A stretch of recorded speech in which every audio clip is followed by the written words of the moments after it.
everyone and welcome back to Googie's Kitchen, and if you are new here then hello and welcome. My name's Alexis and during the month of December I'm going to be posting to this channel 4 times a week on a Tuesday, Thursday, Saturday and Sunday at 7 AM. So if you love a recipe video like this one and you want to see more, then please don't forget to hit that subscribe button. And now I'm going to share with you how to bake my delicious roasted chestnut and ginger biscuits. As I just mentioned, today I want to share with you how to make my delicious roasted chestnut and ginger biscuits slash cookies. So this recipe is really easy and this makes a really nice sweet treat at Christmas time, but it also makes a really nice gift for a friend or relative. My husband absolutely loves ginger and I normally make him ginger nuts, and I normally do use like almonds in the ginger nuts, but I decided to change it up and use roasted chestnuts instead.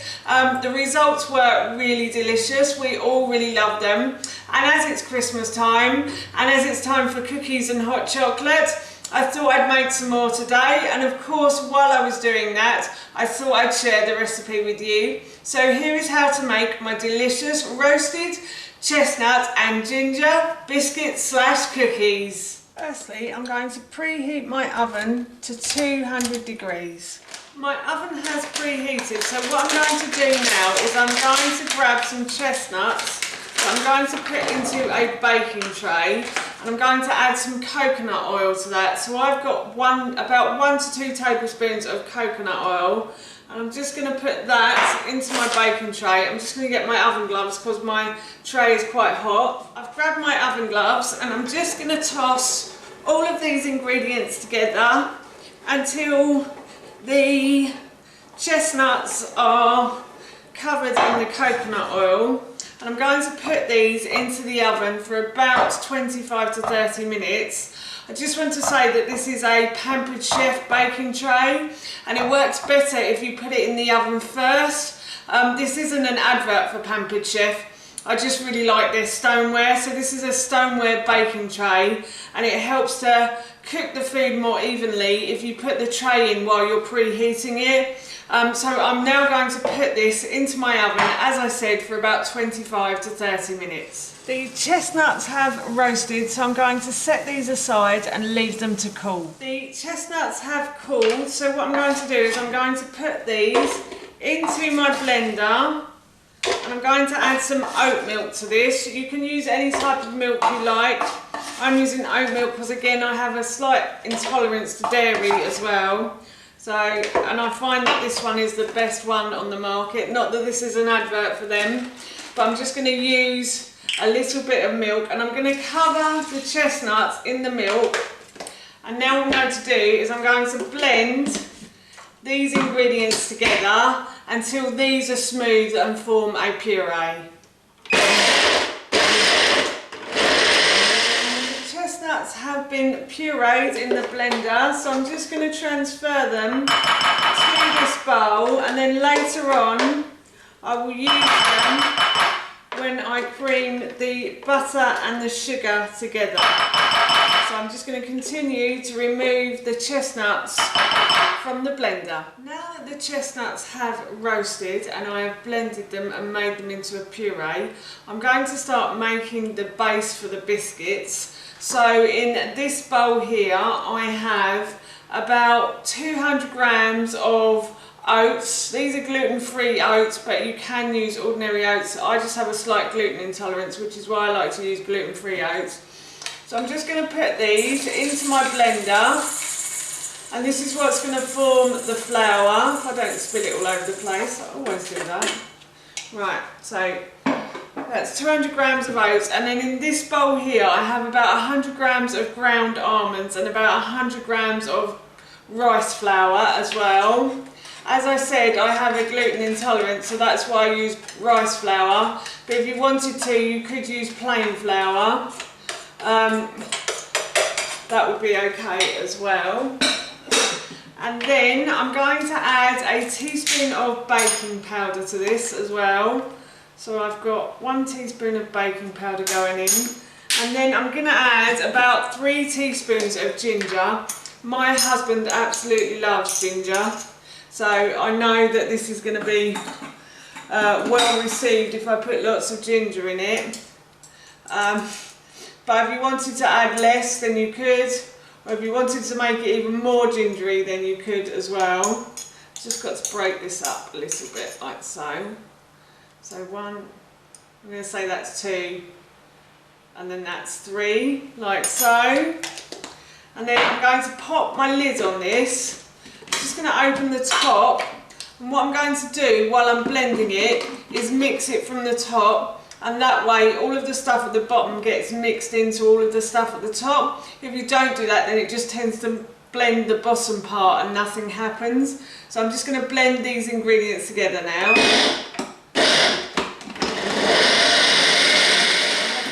Blending these ingredients together, and as you can see, they've formed a fine flour that I'm going to pour into this bowl, and I'm just going to set this flour aside while I go and prepare my wet ingredients. I'm now going to cream the butter and the sugar together. So here I have about 100 grams of unsalted butter. You can use vegan butter if you want to, or you could use coconut oil or ghee as well, works really well with this. And I have here about 150 grams of coconut sugar. If you can't get coconut sugar, then you can always use brown sugar if you want to. And I'm just going to add that to the bowl. And you might be thinking the ratio of butter to sugar is slightly different, and that's because in a little while I'm going to add my chestnut puree to this as well, and that will act as a butter. So now what I'm going to do is I'm going to blend these ingredients, cream these ingredients together, I have creamed my butter and my sugar together, and now I'm going to add the chestnut puree that I made earlier. So I'm going to add about 3 tablespoons of chestnut puree to the butter and the sugar, and then I'm going to cream that, cream the chestnut puree into the butter and the sugar.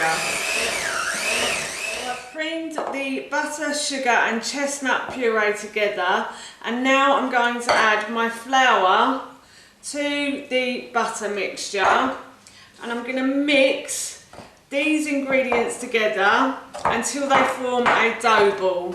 Now you might need to add a little bit of milk depending on whether all the flour sinks into the butter mixture. So I'm just going to continue now to mix these ingredients together, and I'll let you know if I need any milk when I come to that point. Everything is mixed together, and I didn't need any extra milk, thank goodness. So now what I'm going to do is I'm going to roll out the mixture. So I have my cookie cutter here. I do have Christmas ones, but they are at the back of the cupboard, and I quite like round cookies, to be honest.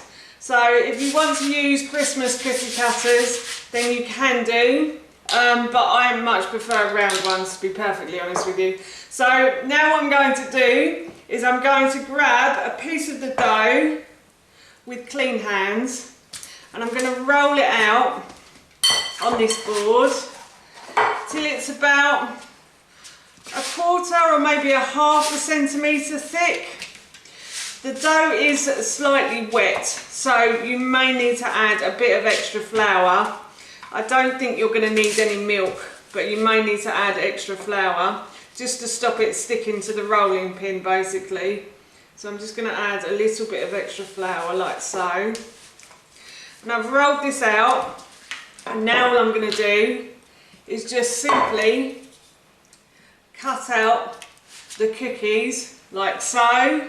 And I'm going to continue to do this. I've finished cutting my cookies and I've used up all of the dough. So now what I'm going to do is I'm going to put these into the fridge for about 1/2 hour or so.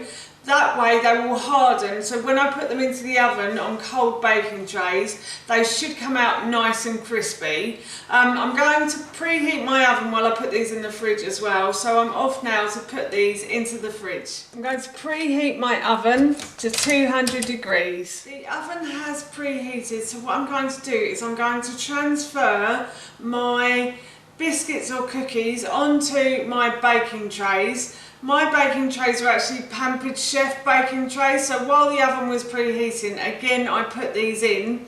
The biscuits are going to go onto warm baking trays, but the Pampered Chef does help to cook things evenly and will hopefully make these biscuits really nice and crispy as well and crunchy. So what I'm going to do now is I'm just going to put each biscuit onto the baking tray like so. And as I said, Pampered Chef stoneware, if you can still get it, you can't get it in the UK anymore. It is brilliant though. It absorbs the badness from the food and just leaves the goodness. And they are meant to look like this as well. This is what you call well seasoned. So you get it and it looks really clean and pristine, and then you just simply, to wash it, you just run some warm water over it, and you have something called a scraper, and you just scrape off the food from it, and then gradually over time it starts to look like this. I've had these for years now and they have never let me down, I have to say. They've always cooked food really evenly as well.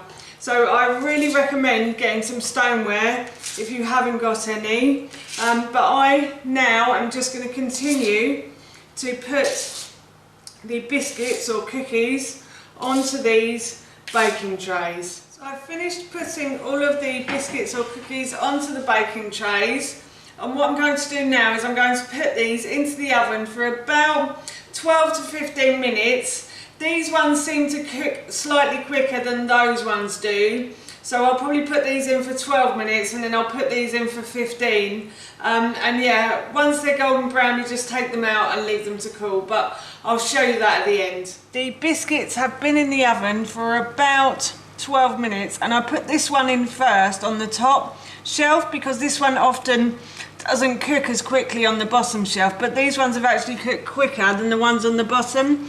These are a lovely golden brown colour, whereas these still I think need a few more minutes. So I'm just going to pop those back for a few more minutes.